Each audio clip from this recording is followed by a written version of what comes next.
I think it's very important to go to like mates and stuff and have these conversations to talk to, just so that you can feel like there's someone for you and that you're not fighting these battles by yourself.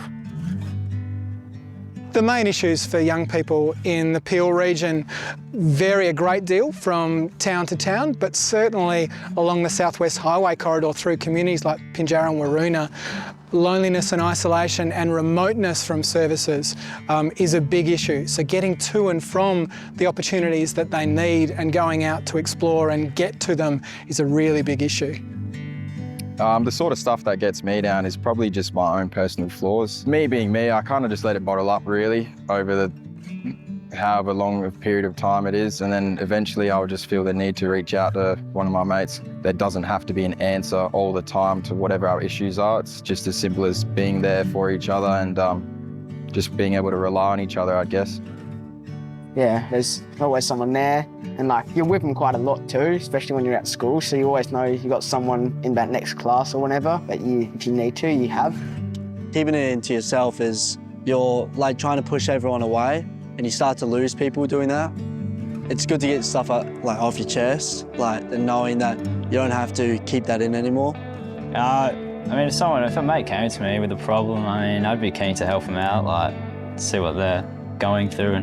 Yeah, talking to a mate will be good because you have similar problems, you're similar age, so they understand you a bit better, I reckon.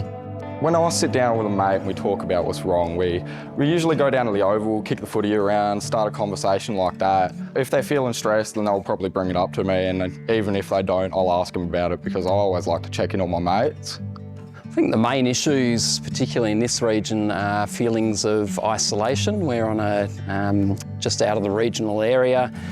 So there's not a lot of public transport. There's a lot of students that live out on farm properties. If I saw a young man was stressed, I'd really be advising them to find outlets, and some of those outlets might be just personal activity for them, physical activity and doing things that they love. The other thing would be spending time with people that they trust and one, just enjoy hanging out with, but also trust enough to talk about some of that deeper stuff in life.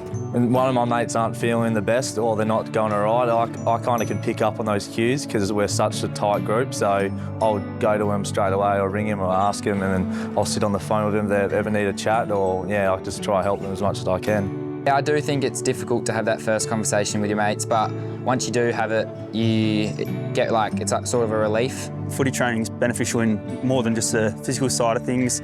It's coming down, talking to my mates about what they've been up to today, how it's worked, things like that. You can tell when someone's sort of off, so you just run over, everything all good, mate, you're a bit different than usual. You usually get a pretty honest reply because they're your close mate, and then from there, the conversation sort of just spills on. You inevitably rely on the people who are closest to you, and that's part of the reason why M8D8's such an important campaign, because it really encourages friends to take care of friendship, and certainly during adolescence and early adulthood, your friends are the people who you explore the world with and who know most about you, so they're the people you need to rely on.